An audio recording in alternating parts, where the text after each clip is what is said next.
السلام علیکم ورحمۃ اللہ وبرکاتہ۔ ہمارا نیکسٹ لیسن ہے کثرت تلاوت۔ بسم اللہ الرحمن الرحیم۔ رب اشرح لی صدری ویسر لی امری واحلل عقدۃ من لسانی یفقہوا قولی رب زدنی علما اللہم فقہنا فی الدین۔ اللہ تعالیٰ ہم سب کو عمل کرنے کی توفیق دے۔ ہاں جی، قرآن کریم کا نزول رمضان المبارک میں ہوا، اس لیے قرآن کریم کا نہایت گہرا تعلق رمضان المبارک سے ہے، کیونکہ رمضان المبارک میں قرآن پاک نازل ہوا، اس لیے اس کا گہرا تعلق رمضان المبارک سے۔ ویسے تو تمام مہینوں سے، لیکن اس مہینے کی فضیلت کہ اس میں قرآن پاک نازل کیا گیا تھا۔ یہ وجہ ہے کہ اس ماہ مبارک میں نبی اکرم صلی اللہ علیہ وسلم جبرائیل امین علیہ السلام کے ساتھ قرآن کریم کا دور فرمایا کرتے تھے، اور صحابہ و تابعین بھی اس ماہ میں کثرت سے قرآن مجید کی تلاوت کا اہتمام کرتے تھے۔ ان میں سے کوئی 10 دن میں، کوئی 7 دن میں اور کوئی 3 دن میں قرآن ختم کر لیا کرتا تھا، اور بعض کی بابت آتا ہے کہ وہ اس سے بھی کم مدت میں قرآن کریم ختم کر لیتے تھے۔ بعض علماء نے کہا ہے حدیث میں 3 دن سے کم میں قرآن کریم ختم کرنے کی جو ممانعت ہے، اس کا تعلق عام حالات و ایام سے ہے۔ فضیلت والے اوقات اور فضیلت والے مقامات اس سے مستثنیٰ ہیں، یعنی ان اوقات اور مقامات میں 3 دن سے کم میں قرآن ختم کرنا جائز ہے، جیسے رمضان مبارک کے شب و روز، بالخصوص شب قدر، یا جیسے مکہ ہے جہاں حج یا عمرے کی نیت سے کوئی گیا ہو۔ ان اوقات اور جگہوں میں چونکہ انسان ذکر و عبادت کا کثرت سے اہتمام کرتا ہے، اس لیے کثرت تلاوت بھی مستحب ہے۔ تاہم حدیث کے عموم کو ملحوظ رکھنا اور کسی بھی وقت یا جگہ کو اس سے مستثنیٰ نہ کرنا زیادہ صحیح ہے۔ توجہ اور اہتمام سے روزانہ 10 پاروں کی تلاوت بھی کافی ہے، باقی اوقات میں انسان دوسری عبادت کا اہتمام کر سکتا ہے یا قرآن کریم کے مطالبہ و معنی کے سمجھنے میں صرف کر سکتا ہے، کیونکہ جس طرح تلاوت مستحب و مطلوب ہے، اسی طرح قرآن کریم میں تدبر کرنا اور اس کے مطالبہ و معنی کو سمجھنا بھی پسندیدہ اور امر موقدہ ہے۔ جی نیکسٹ ہے تلاوت قرآن میں خوف و بقا کی مطلوبیت۔ قرآن کریم کا ایک ادب یہ بھی ہے کہ اس کو پڑھتے اور سنتے وقت انسان پر خوف اور رقت کی کیفیت بھی طاری ہونی چاہیے، یعنی اسے گہرائی سے سننا اور پڑھنا چاہیے، اور اسی وقت ممکن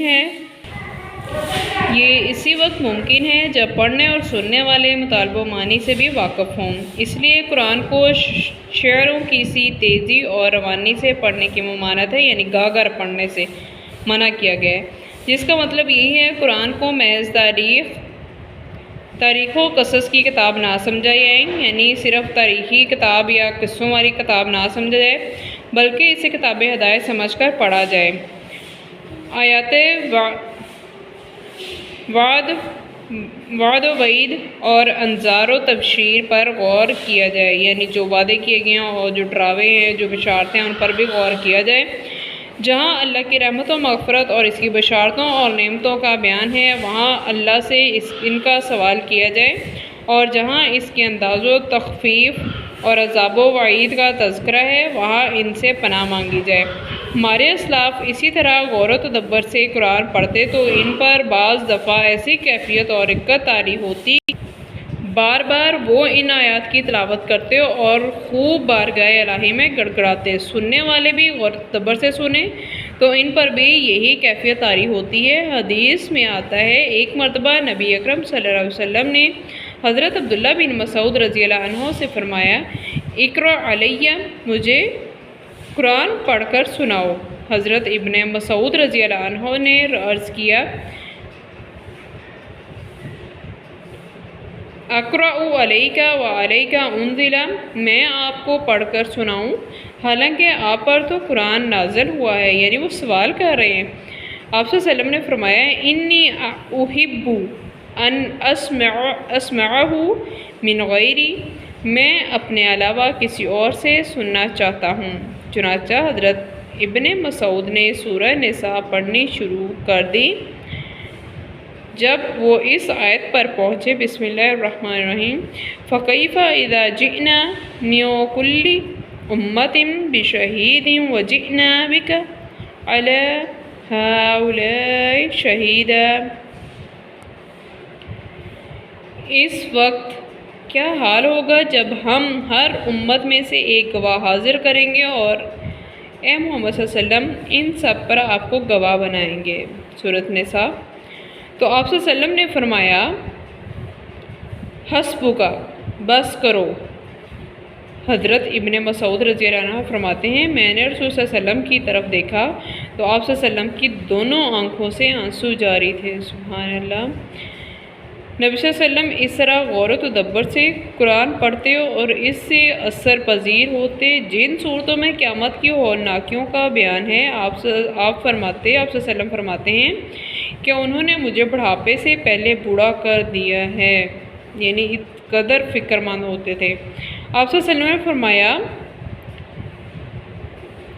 شیبتنی ہود و اخواتها قبل المشیب، مجھے سورہ ہود اور اس جیسی دوسری صورتوں نے بڑھاپے سے پہلے بوڑھا کر دیا ہے، یعنی ان میں جو سورۃ ہود ہے اور ایسی دوسری جن میں پچھلی قوموں کے حالات و واقعات بیان ہوئے ہیں اور ان کے لیے جو اللہ تعالیٰ کی طرف سے عذاب آئے، اس وجہ سے آپ صلی اللہ علیہ وسلم کیا فرماتے ہیں کہ مجھے انہوں نے بڑھاپے سے پہلے ہی بوڑھا کر دیا ہے۔ ایک دوسری روایت میں ہے، شیبتنی ہود والواقعۃ والمرسلات وعما یتساءلون، مجھے سورہ ہود اور اس جیسی دوسری صورتوں، سورۃ واقعہ، مرسلات اور عما یتساءلون نے بوڑھا کر دیا ہے۔ اللہ تعالیٰ کے خوف سے ڈرنا اور رونا اللہ تعالیٰ کو بہت محبوب ہے۔ ایک حدیث میں نبی صلی اللہ علیہ وسلم نے فرمایا، 7 آدمیوں کو قیامت کے دن اللہ تعالیٰ اپنے سائے میں جگہ عطا فرمائے گا۔ سبحان اللہ۔ ان میں ایک وہ شخص ہوگا جس کی آنکھوں سے تنہائی میں اللہ کے ذکر اور اس کی عظمت و ہیبت کے تصور سے آنسو جاری ہو جائیں۔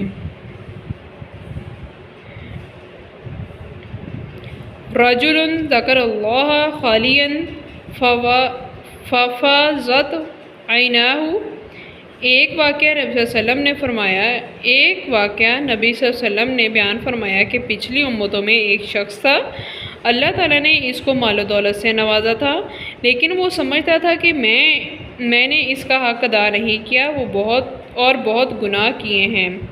چنانچہ موت کے وقت اس نے اپنے بیٹوں کو بلا کر وصیت کی کہ میری لاش جلا کر اس کی راکھ تیز ہوا میں اڑا دینا، بعض روایات میں ہے کہ سمندر میں پھینک دینا۔ چنانچہ اس کے بیٹوں نے ایسا ہی کیا۔ اللہ تعالیٰ نے اپنے حکم سے اس کے اجزاء کو جمع کیا اور اس سے پوچھا، تو نے ایسا کیوں کیا؟